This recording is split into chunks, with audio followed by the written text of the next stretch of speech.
Hey guys, it's Pinky and welcome back. So today I wanted to talk about something that I haven't talked about in a while on this YouTube channel. I want to talk about how I used to be a Disney character performer. I worked at Disney from 2016 to 2018 and I was a character performer, and honestly it was quite the experience. Excuse me, I burped a little bit as I said that. But it was quite the experience, honestly. And I wanted to tell you guys a little bit of what it was like, a day in the life of a Disney character performer. So I thought for today's video, I wanted to talk about what it was like to be a fur character. I was a fur and a face character, but when you're a face character, you have to go through fur training. It's kind of like a path of walking of pathways. It's kind of like a path that you have to go on to become a princess, the princess path, if you will. So, at least that's for Disney World. I don't think they do that at Disneyland or Tokyo Disney or the other places, but for Disney World, you have to be a fur character before you be a face character.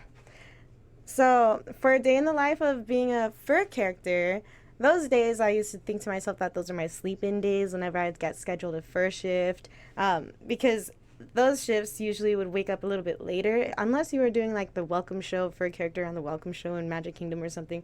So usually I would be waking up around like 9 a.m., 10 a.m., getting to work. Well, no, I would be waking up around 9 a.m. because I'd be scheduled by 10 or 10:45 a.m. And I would go.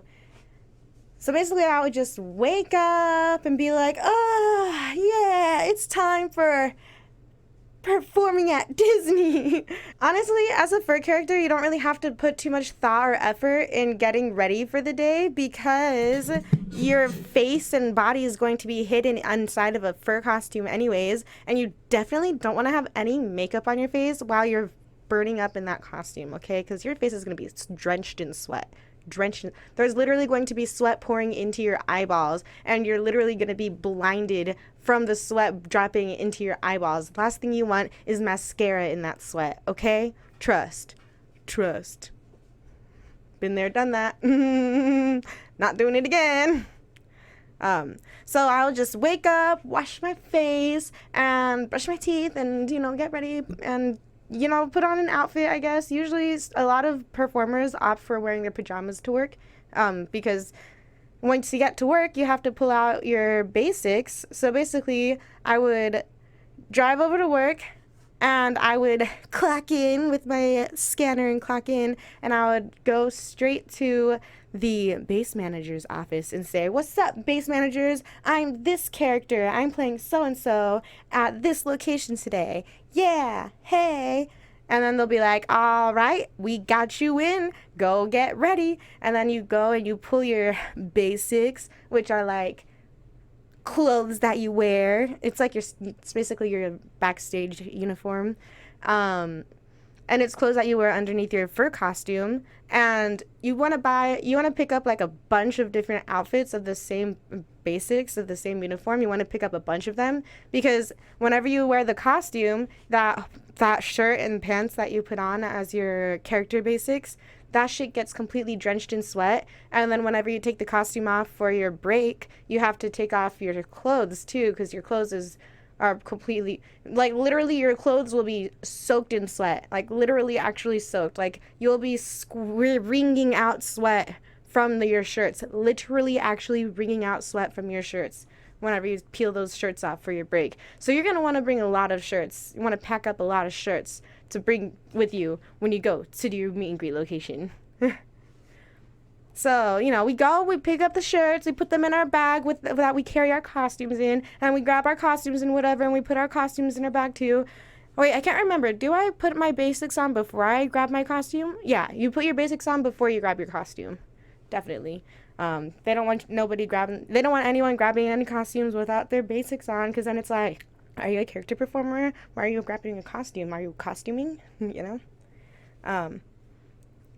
But yeah, so then once you grab your costume, you get to go to warm-ups. So first you check in with your base manager, then you grab your character performer basics, then you grab your then you put on your basics, then you grab your costume, and usually the costuming department, it's like this big area with like loads of rows of different costumes, and you have to like walk down and find your sizes and stuff and pick them all out of the rows. So then once you have your basics on, you have your costume all there ready and it's in the duffel bag that you have to carry it in, then you have to go to warm-ups. And at warm-ups, there's usually a coach, someone that likes to do like a yoga style warm-up. Other people like to do like a dance style warm-up.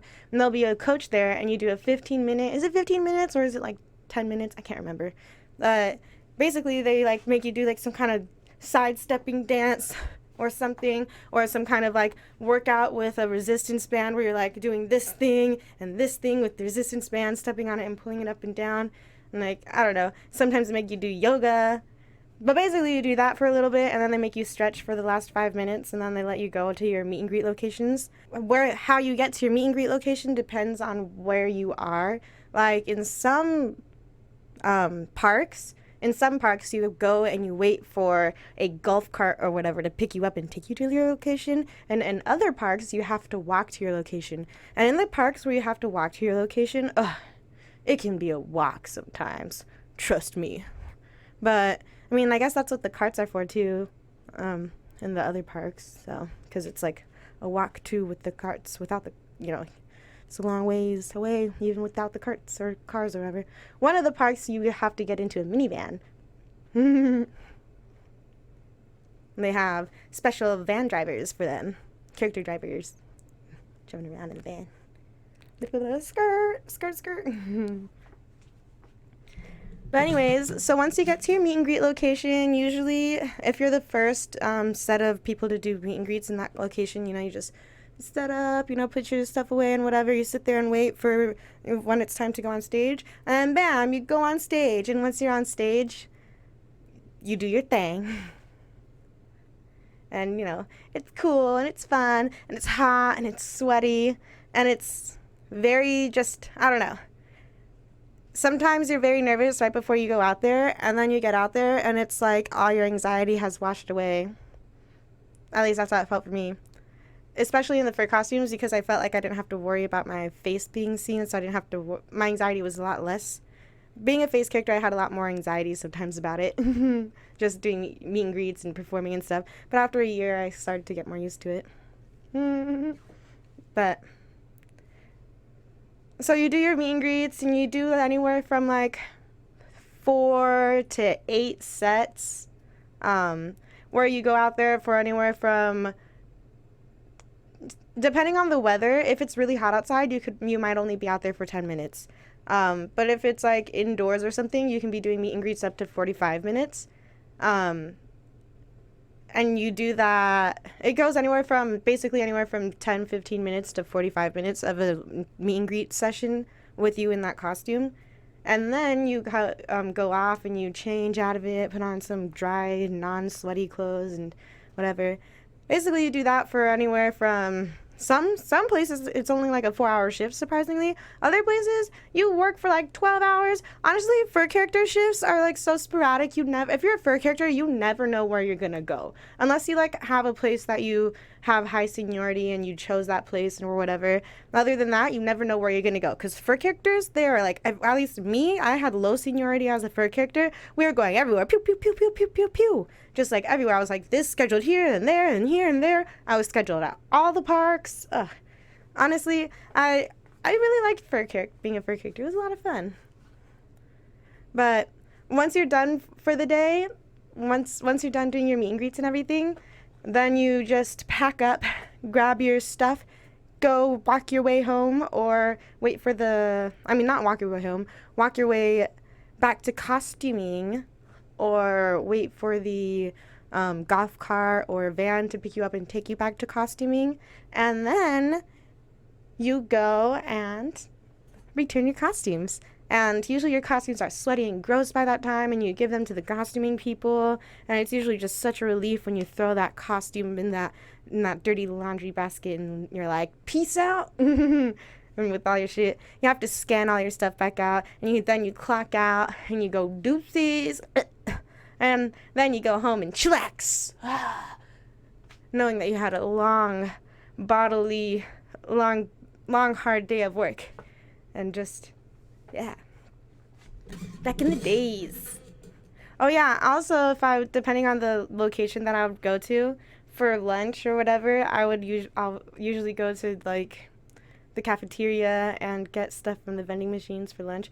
There was this one cafeteria that had these really good, in Magic Kingdom, that had this really good coffee, and every morning I would drink their coffee. If you like this video, then maybe I'll record a day in the life of a face character performer video too. You know, a video for me talking about, a video of me talking about what it's like to be a face character instead of being a fur character like today. But anyways, like and subscribe, and don't forget to comment, you know, be all engaging-y or whatever. I appreciate it. Bye guys, thanks for watching.